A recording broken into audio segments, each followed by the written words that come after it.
You know, Joey, during President Trump's speech in Iowa yesterday, he paused for a minute and he said, what an incredible 2 weeks it's been. And that wasn't guaranteed. It was a risk to approve the Iranian airstrike, a risk that other presidents wouldn't be willing to take.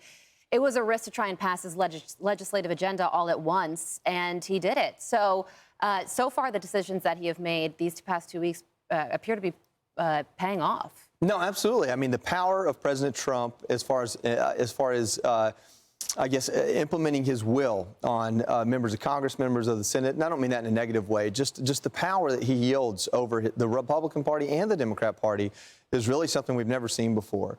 The things he's gone through, from being impeached to, being arrested and indicted, and here he is, probably the strongest politician as far as support and wins that we've seen in a really long time. Just shows you where the American people are on the game that D.C. plays. Leslie, what do you think the state of the Democratic Party is right now? I would say the state of the Democratic Party is a state of searching. I mean, there's a lot of reports saying, oh, look what happened in New York. That's the face of, the Democratic Party. No, there isn't really one face for my party. I would like to see the party more united. But at the same time, a Democrat in Kentucky, we have a Democratic governor, is definitely not going to be the same as somebody in Los Angeles where I live. And we need to be inclusive in our party of all of those different leanings, whether it is far left. Everybody says, oh, we're pulling far left, and they freak out every time we have somebody far left. AOC, Bernie Sanders, Ilhan Omar. And the party, people say keeps veering left. Last night, Joey said, I haven't seen in a long time a moderate Democrat. And I said, well, hello, you're looking at one. So I think it's messaging. And one of the things I think that we saw in New York was listening to the people. It's the economy, the economy, the economy, and doing the work, pounding the pavement. And we've seen that work for both Democrats and Republicans in the past. And that's what Democrats need to do. I'm big on that. Do you recognize some of the achievements that the president has gotten to this? I recognize some of the achievements. However, the big, beautiful bill may be big, but it's not beautiful to not just me, but the American people. Polls show the majority don't want it. 12 million people, I don't care if you're Democrat or Republican, 12 million people who aren't going to have health care by 2034. That's not a healthy society. That's a sicker society. That's not a good thing. Passing on almost $4.1 trillion of debt to our children and our grandchildren, that is not a good thing. Closures of any medical facilities, that is not a good thing. So I see a lot of negative that the American people in the polls agree with me on, and my party is concerned about. So, yes, there have been some wins. The OBBB, not one of the ways for me. I don't know many people who are making seven figures who are doing it on overtime and on tips. And you should add getting Democrats to care about our debt to Trump's list of accomplishments. Yeah.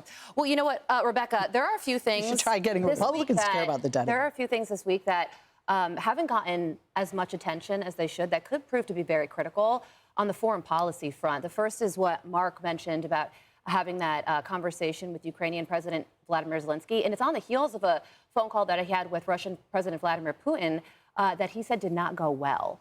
And separately, the president also met with the Saudi Arabian defense minister yesterday, Mohammed bin Salman's younger brother. And they were talking about potential normalization with Israel, the end to the Gaza war, and de-escalating tensions with Iran. Well, I'm going to start with that last point. So the conventional wisdom has been, in order to deal with the Middle East, you have to handle the Palestine-Israel problem first, and then everything else. President Trump in his first term is doing now the same thing in his second term, which is no. I'm going to back Israel fully, and I'm going to do cooperative trade agreements with the Gulf partners, and then you're going to see normalization. That's how he got the Abraham Accords. And so it's no surprise that after standing with Israel, collaborating with them on these strikes against these Iranian facilities, and then the U.S. directly intervening and carrying out these successful strikes against these illicit nuclear facilities, turning around and saying, Iran is much more weakened. Our Gulf partners are safer. The Middle East is safer. Let's do some trade. So it makes an enormous amount of sense. All right. So, Nicole, $100 billion in the big, beautiful bill for border security, including $47 billion for border wall construction. And on the enforcement side, $30 billion for the hiring and training and retention of ICE agents, because we still don't know exactly who is in this country, and the president is working to get these bad guys out. You're exactly right, and that is exactly what America needs right now. We had an open border for over 4 years. Basically, anyone was invited to come in, and that is a major threat that law enforcement is very concerned about. But I can tell you that as law enforcement officers working the border, the Border Patrol, ICE, they are so invigorated by President Trump. They feel that they can finally do their jobs again, that they have the support, that they have the backing. And it really does matter who's in the White House, because a lot of these officers felt completely deflated. The morale was awful.